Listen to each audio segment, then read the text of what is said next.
As some Orioles fans out there want to declare the season over and jump ship after a 4-game losing streak, the Orioles players themselves, they stay the course. They've done it time and time again, and they did it on Sunday, avoiding the sweep with a 2-1 win over the Minnesota Twins. I'll recap that, plus talk about some struggles from the weekend and the roster moves the Orioles made, coming up on this episode of the Locked On Orioles podcast. You are Locked On Orioles, your daily Baltimore Orioles podcast. Part of the Locked On Podcast Network, your team every day.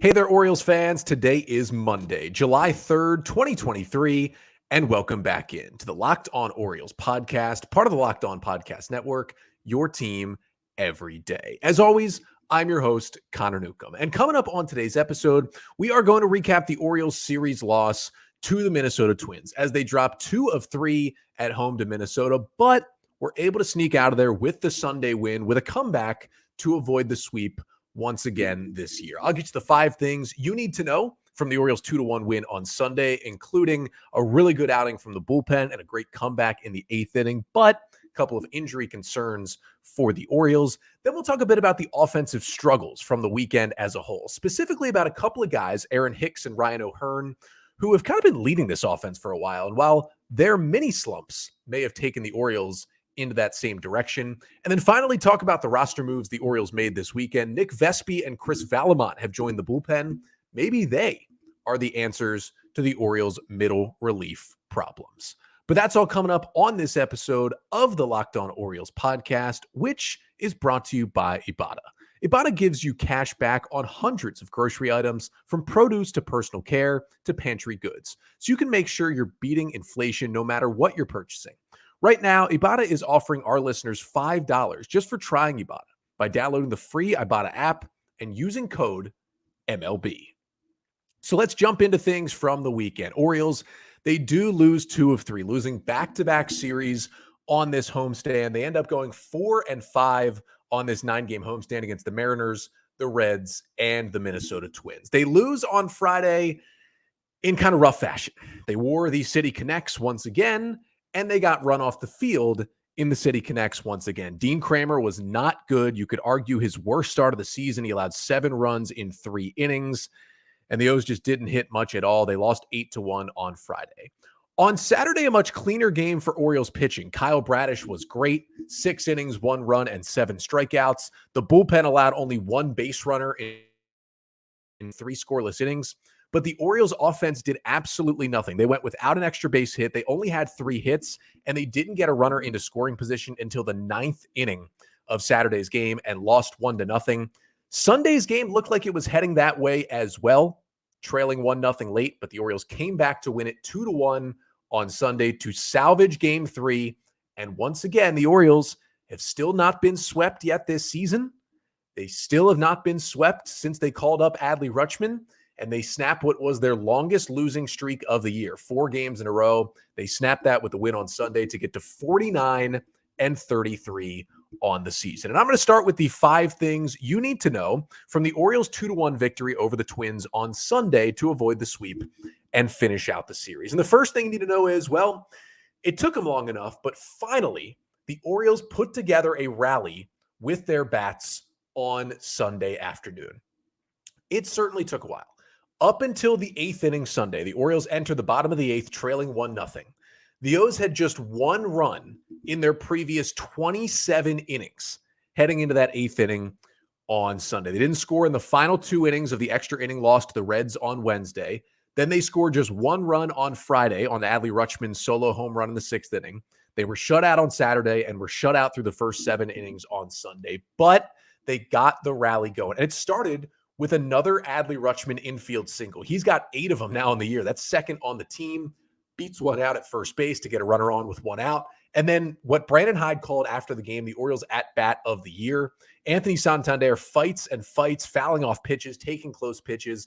And with Adley Rutschman going on 3-2, lines a ball into right center field for a base hit. Rutschman goes to third.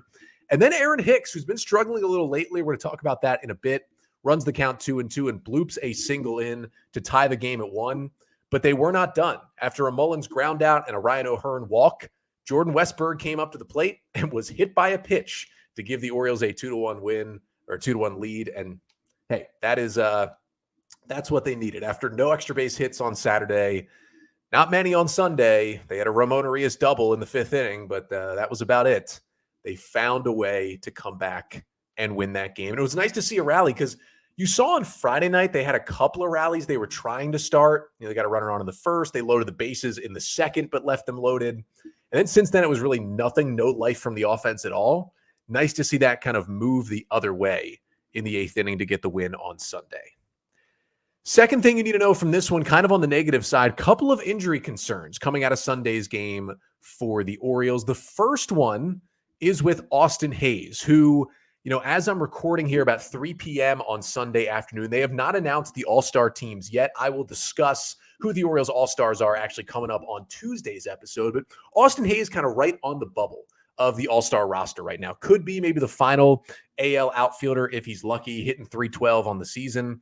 But he grounded out in the 2nd inning and just had a weird collision, hit a ground ball to 3rd. And, Jose Miranda was over there. He made a terrible throw over to first base. And there was just a really weird play at first where, Donovan Solano kind of had to come off the bag to catch it. And then when he came down to tag Hays, he was in the air. So he just kind of grabbed onto Hays, slammed into him, and then kind of pulled him down to the ground. It was a really, really odd play. And Austin Hays did leave the game. Aaron Hicks replaced him. Luckily, Brandon Hyde said after the game that Hays will get some more testing, but they said he's just day-to-day with a hip contusion. I would tell you that probably means Hays won't play today here on Monday and maybe not Tuesday because of the day game. But I would hope that by Wednesday night in New York, Austin Hays back in the lineup, and hopefully he'll be an all-star by then as well.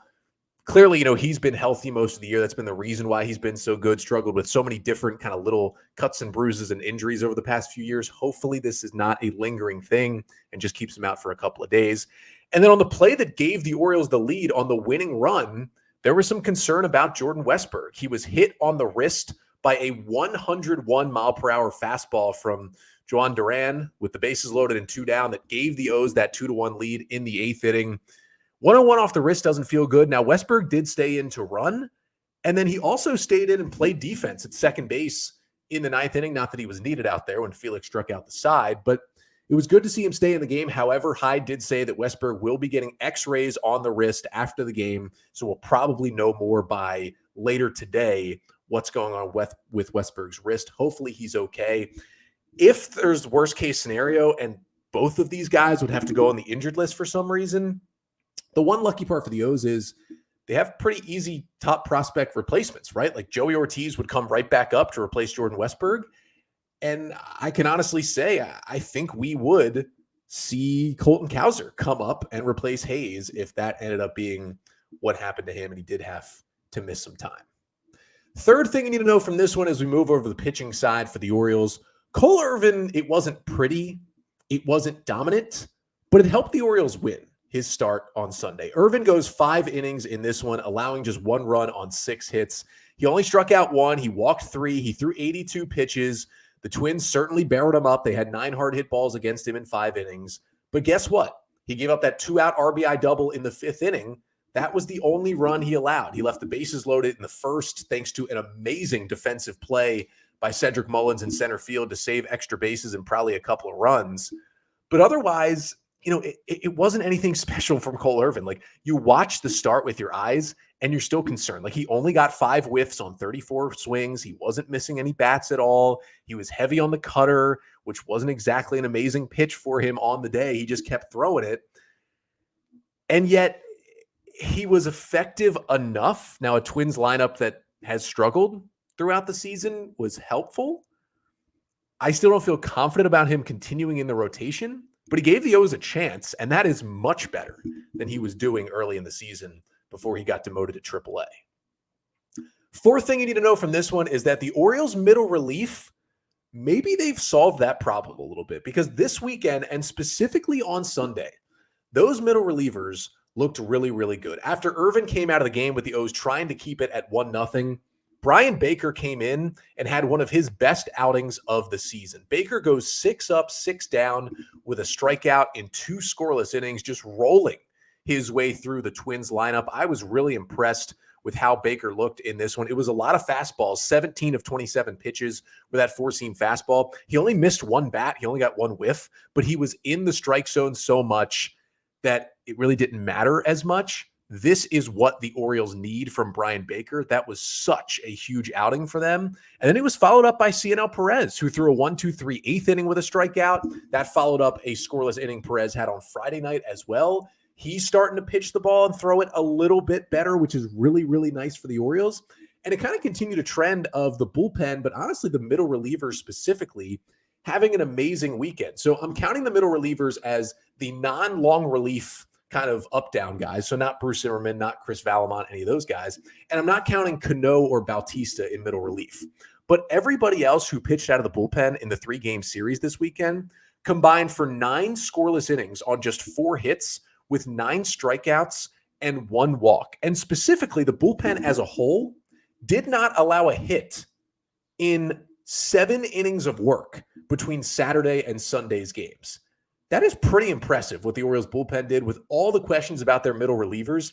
Those guys stepped up this weekend and they got it to the back end. And finally, they got it to the back end with a lead on Sunday. And the fifth and final thing you need to know from the Orioles 2-1 win on Sunday is that Felix Bautista somehow keeps getting better. After the O's get the 2 in the 8th to take the lead, Bautista comes out there with a 2-1 lead and easy work. 1-2-3 strikes out the side of the Twins order in the 9th inning, throwing just 14 pitches to do it. I mean, he was absolutely outstanding. He lost a couple of splitters, didn't have a great feel for it, yet still got one of his strikeouts with the pitch, just a nasty one for his second out to Edouard Julien. He's just fun to watch. I mean, he's going to be an all-star. I hope he's going to close out the all-star game. He's been the best reliever in the American League. He's somehow getting better, and he picks up save number 22 to stop the Orioles' 4-game losing streak and once again avoid a sweep on the season and get them to 49 wins. But of course, despite the weekend ending on a positive note with the victory, the O's did lose this series, and that was back-to-back series losses to teams that I think they're better than, the Reds and the Twins, on a homestand this week. And as we can kind of figure out, the reason the O's lost this series was the offense. Even with the rally on Sunday, they scored 3 runs in 3 games. That's not going to win you a lot of series. Now, normally you would say, well, is Adley Rutschman and Santander and Henderson and Mullins not picking up the slack? Well, that was some of it. But I think more of it was these fill-in guys who have been so good. Aaron Hicks and Ryan O'Hearn kind of starting to turn in the other direction. So coming up next, we'll talk about kind of the mini slumps from both of these guys and what they can do to turn it around and what the O's may need to do to kind of ride this ship out and continue to have one of the better offenses in baseball. But first, this episode of the Locked On Orioles podcast is brought to you by Ibotta. Now, if you're looking for a 4th of July cookout and you're picking up burgers and hot dogs for that barbecue, you know you're already doing it. So why not get cash back for it with Ibotta? Ibotta gives you cash back on hundreds of grocery items, from produce to personal care to pantry goods, so you can make sure you're beating inflation no matter what you're purchasing. Either link your loyalty account or upload your receipt after you shop and get your cash back. It is that easy. The average user earns $120 per year. That could cover the cost of an entire shopping trip. I know it would for me. Or you can use your cash back to buy that flight you've been eyeing, that game you've been dying to go to, or the fancy dinner that you have been craving. And you earn cash back on hundreds of online brands and retailers too when you start with Ibotta, including Lowe's, Macy's, Sephora, Best Buy, and many, many more. And it's right there on the Ibotta app. So right now, Ibotta is offering our listeners $5 just for trying Ibotta by using the code MLB when you register. Just go to the App Store or Google Play Store and download the free Ibotta app and use code MLB. That's IBOTTA in the Google Play or App Store and use code MLB. So despite a 2-1 win on Sunday to avoid the sweep, the Orioles did lose 2 out of 3 to the Minnesota Twins this weekend and dropped another series. Now, the overall record still looking good, 49-33. I'll take that as we approach the All-Star break. hit the exact halfway point of the season this weekend. They've now played 82 games on the season. I like where they're at after 82 games, 16 games above 500 and holding pretty solidly at this point the number one wildcard spot in the American League. But there have been some struggles recently. Like they had lost 4 in a row before winning Sunday's game. And the offense this weekend was putrid. It was bad. It was horrible. And I love that they rallied in the 8th Sunday to win. They've done that so many times this year. They've been beaten down. They're about to start a long losing streak. Boom, big comeback late. They've done it plenty of times. I trust them to do it. But when you still look at the big picture, they scored 3 runs in 3 games. You had the Rutschman solo shot in the 6th on Friday. That was it. You had nothing on Saturday, and you had the 2 runs in the 8th on Sunday, the Hicks RBI single and the Westburg RBI hit by pitch. Now, what's interesting is this little offensive slump, and this offense hasn't been slumping for that long. I mean, if you remember, in 2 of the 3 games against the Reds, they scored 10 runs in the win Monday. They scored 7 runs in the loss Wednesday. It's not like the offense has been looking like this for weeks and weeks or anything, despite what some people might, for some reason, want to tell you. However, it's been interesting to see recently that Aaron Hicks and Ryan O'Hearn, who were both amazing in the month of June for the Orioles, have slowed down a little bit. And that has kind of coincided right here with a little offensive slump for the Orioles as a whole. Now, it is a little worrying that were these guys the catalysts of the offense for a while? I could have told you this a million times at the beginning of the season. You wouldn't believe me. That Aaron Hicks and Ryan O'Hearn would be the Orioles' 2nd and 3rd best hitters in the month of June. Each of them had a 140 WRC plus in June. The only hitter better for the Orioles was Gunnar Henderson. They were amazing. Hicks filling in for Mullins and O'Hearn kind of filling in for Mountcastle, basically. But they've been in a little slump. Now, each of them did something positive in Sunday's game, which is good. Hicks had to enter the game for Austin Hayes after he left with injury in the 2nd. Hicks had a 1-for-3, had the big RBI single in the 8th to tie the game. Ryan O'Hearn also was not in the starting lineup. I think it was on purpose. Both of them weren't starting. He drew a 2-out walk to load the bases that led to the Westburg hit by pitch as a pinch hitter in the 8th inning. So that was good, but Hicks was still 1-for-6 with 2 strikeouts on the weekend. O'Hearn was still 0-for-7 with 4 strikeouts and a walk on the weekend. Not very productive for both of those guys. And in general lately, it's been a struggle for both of them. Aaron Hicks, in his last 8 games entering Sunday, was 2-for-24. That's not good. Now, he did have 5 walks in that stretch, but it went with 9 strikeouts. Ryan O'Hearn, very similar pace. His last 7 games entering Sunday, 2-for-23 with 0 walks. Luckily, he changed that on Sunday, and 6 strikeouts and no extra base hits in that stretch. It had been kind of rough going for these 2 guys who had been so good. Now, the good thing for both of them, the good thing for Aaron Hicks is a big part of his production offensively, even when he was really struggling with the Yankees, is that his walk rate was still fairly high. He was still getting on base, and he still did walk 5 times in those 8 games. That is good. The good thing for Ryan O'Hearn, his big thing, he has hit the ball harder than any Oriole this year. O'Hearn had a 62% hard hit rate in that amazing month of June. 62% of the balls he contacted were 95 miles per hour off the bat or more in terms of their exit velocity. Among his batted balls in this 2-for-23 stretch, still 8 of 17 of them were hard hit balls. So 47% isn't as high, but that's still a really solid number. You will take that any day of the week, 47% hard hit rate. It's honestly not just average. It's above average as well. Now, he's making much less contact because he had 6 strikeouts in that stretch. But you can still see that he's still putting the pieces together. He's maybe just getting a little unlucky. And, maybe they found a hole in the swing opposing pitchers have because he's striking out more than he did. So that's all to say that I'm not saying it's time to bench O'Hearn and Hicks or DFA them or get rid of them. But what I am saying is you had to know, especially for Hicks, I bought into the O'Hearn stuff much more, and I still do, that you couldn't rely on these guys for the rest of the season. They were stopgaps. Now, do I think O'Hearn and Hicks could spend the rest of the year on the Orioles roster? I certainly do, because I think they're both helpful to this team, especially what they've shown the last month. But I think what this shows you is you can't be relying on these replacement players to lead your offense. It's got to be more from Gunnar and Adley and Mullins and Hayes and Santander. It can't be O'Hearn and Hicks. It's awesome when you get a lot from O'Hearn and Hicks, right? I mean, they've been amazing. They've helped the O's so much. But if you rely on them too much, They are guys with not great track records offensively at the big leagues lately, and this is what's going to happen from time to time. Now, you hope this doesn't turn into an extended slump where they become unplayable. This is just a small slump now, 7 to 8 games. That's nothing huge in a 162-game season. But with Mullins back, you can play Hicks a little bit less. Ryan Mountcastle should be back fairly soon. Went 4 for 5 on Saturday in another rehab game in Norfolk. Hopefully he's getting better and better, and he will be back soon. So he's a guy maybe you can re-energize his bat into the lineup and split time with O'Hearn.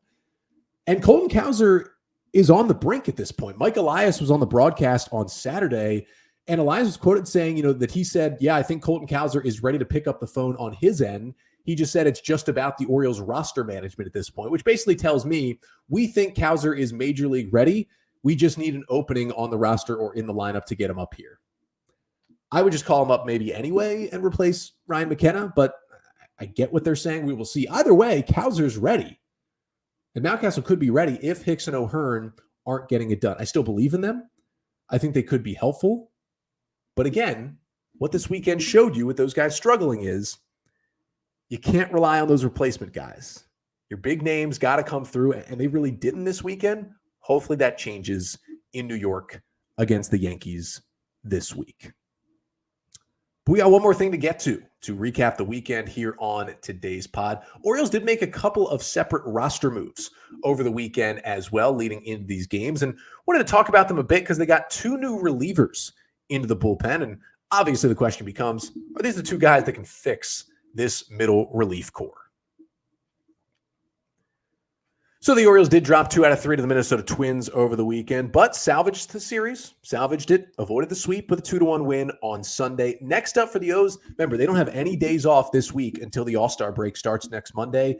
They head to Yankee Stadium. Orioles and Yankees opening up a huge, and I mean huge, 4-game series in the Bronx. Orioles currently have a 3.5-game lead on the Yankees, who are right now in the second wildcard spot in the American League. So this series could swing the wildcard standings in a big, big way. And game 1 is tonight, a 7:05 p.m. Eastern time start. And the O's are sending their ace out there. Tyler Wells will take the mound with his 3.21 ERA. Yankees at 46 and 37 on the season. They got a perfect game, a very imperfect, perfect game last week from Domingo Germán. Yankees playing the Cardinals over the weekend. And it is Domingo Germán coming off that perfect game. He will pitch against the Orioles at 7:05 on Monday night. Let's hope the O's turn him back into the pitcher we know he is, which is not a guy who's throwing perfect games and not a good person either. So let's hope the O's can clobber Germán in Monday's game. And you can listen to every pitch of game 1 between the Yankees and the Orioles of the hometown radio broadcast with the SXM app with SiriusXM. Just download the app and search Orioles. So I wanted to run through the roster moves from the O's weekend real quickly before we get you out of here. Again, as I mentioned at the top, I'm recording here. It's right about 3:30 Eastern time on Sunday afternoon. They have not announced the All-Star rosters yet. They're going to announce them later here on Sunday. By the time you listen to this or watch this, you're going to know which Orioles are All-Stars. Just know that I'm recording beforehand because of personal schedule here on the weekend. I will get to all the Orioles All-Stars on Tuesday's episode. I feel pretty confident it's going to be Adley and Felix. I think Cano and Hayes have a chance as well. We'll talk about who they are coming up on tomorrow's pod. But for now, talking roster moves here. It started with Friday, where the Orioles placed Keegan Aiken on the 15-day injured list with lower back issue. Now, it was talked about on Twitter that maybe the Orioles found a little lower back issue with Keegan Aiken with how bad he had been lately and the blow up, the 4-run 10th inning and the loss to the Reds on Wednesday. But either way, it got them a new reliever here. And that was Nick Vespi, who was recalled again for the Orioles this season. Now, he had already been up here before this year, but had not pitched in a game. This time he got into a game. And Vespi's been very, very good at AAA once again. 26 in the third innings, 1.71 ERA, 24% strikeout rate, just an 8% walk rate. And he had allowed just 1 run in his previous 18 and a third innings in Norfolk before he got called up. And he had had about 6 days of rest, so he was fresh. And while he didn't pitch in, a very high pressure, high leverage spot on Friday night, he really did help the Orioles bullpen in Friday's game. After Dean Kramer gave him only 3 bad innings, Bruce Zimmerman gave him 2. The Orioles turned it over to Nick Vespi in the 5th, trailing 8-0. And Vespi was awesome. He pitched 3 scoreless innings, allowed just 3 hits with 3 Ks and no walks. Now, he did throw 43 pitches, which knocked him out for the rest of the weekend. But it was a great first appearance of the year in the big leagues for Vespi, who, had not pitched to the bigs yet this year. 3 innings was the longest outing of his big league career. His last outing at AAA had also been 3 innings, so he kind of showed that he could do it. But he got 7 whiffs on 22 swings, including that curveball was unbelievable. 5 whiffs on 11 swings on the curveball. The stuff looked really good. Now, I was a little worried after that the Orioles would send Bruce Zimmerman and Nick Vespi down to AAA because they both threw a lot of pitches in Friday's game, both threw enough pitches that was clearly going to keep them out from pitching for the rest of the weekend. I mean, they both threw 35 plus pitches. They both have options, and I thought they might option both these guys and get 2 fresh arms. Well, that's not what the Orioles did. They stuck with Vespi, which is nice to see, and it tells me he's going to sit in this bullpen for a little while and be a middle relief option. However, they did option Bruce Zimmerman. They really had to option one of these guys just to get an extra arm up here. Zimmerman was sent to AAA, but they needed to open a 40-man spot for the guy they were going to call up because nobody on the 40-man, none of the pitchers on the 40-man who were in AAA were ready to pitch. So they had to make a 40-man move. So Michael Givens was actually transferred to the 60-day injured list. When you go to the 60-day IL, it takes you off the 40-man roster for the time being. Now, I don't think it changes much about Givens' timeline. He still hasn't even started throwing again yet. He's been out for a month since he last returned and then went on the IL. So I don't think this will hinder him too much. I don't think it changes the plan. Brandon Hyde said earlier this week that Givens soon will go down to Sarasota to kind of start building up again. But the O's did call up Chris Vallimont from AAA. Now, if you look at the ERA, you're thinking, why was Vallimont the guy to join the bullpen? 5.02 ERA in AAA, 14 appearances, 8 starts in 57 and a third innings, has a really good 26% strikeout rate, a little bit of an iffy 12% walk rate. Well, who is Chris Vallimont? Well, he actually came over from the Twins last year, which was funny. The Orioles had 5 former Twins on their roster this weekend in this series, but he was with the Twins in AA. He was on the 40-man, but he was pitching poorly, so the Twins DFA'd him. The Orioles claimed him, put him in AA. He pitched well in AA last year, got to AAA with the O's last year, but never quite made it to the bigs. Well, the O's were able to outright him off the 40-man, keep him in the organization, and he's been kind of up and down in AAA this year. Vallimont, it's a fastball about 92, 94. He's got a really good changeup that he's revamped with the Orioles at about 85, 86. That's now his go-to swing and miss and his go-to secondary pitch. When he came over from the Twins, he had great breaking balls. It's kind of a bigger curveball at 78, and he's got that sweeping slider, kind of 80, 81. And he does throw a cutter a little bit as well. So he's a 5-pitch guy, mostly been a starter, but I think his future, if he does make it in the big leagues, is in relief. 26-year-old righty, though, hadn't pitched in 7 days, so that's probably why the Orioles called him up. He's mostly going to be here for long relief and for emergency situations if the O's need him in New York this week. He could be gone soon as well. But I will say, yeah, that ERA is rough at 5.02 for Vallimont, but most of that is his last 5 appearances. The last 5 outings for Vallimont in AAA, 20 innings and a 9.45 ERA. In his first 9 outings of the season, in 37 and third innings, he had a 2.65 ERA with 44 strikeouts to just 18 walks. I think Vallimont's got really good stuff. I think he could be a piece in the big leagues at some point out of the bullpen. And it would be nice to see if he does stick around this week, if he can pitch in one of these games at Yankee Stadium to kind of see what he can do. But maybe Vallimont and Vespi can be 2 guys that kind of, the 2 Vs come in. The flying V comes into the Orioles bullpen. Maybe, just maybe, helps them kind of get the middle relief under control a bit. But the Orioles do drop this series despite winning the game on Sunday. Next up, as I mentioned, are the Yankees. 4-game set at Yankee Stadium starting tonight, and I'll be back on the podcast tomorrow recapping Game 1 between the O's and the Yanks. Hopefully Aaron Hicks can do something awesome at Yankee Stadium against his old team. And then I'll also talk about who the Orioles All-Stars are, if there are any snubs, give you my reactions to the Orioles that make the All-Star team. That's coming up on tomorrow's episode. But until then, I'm Connor Newcomb, and this has been the Locked On Orioles podcast, part of the Locked On Podcast Network. Your team every day.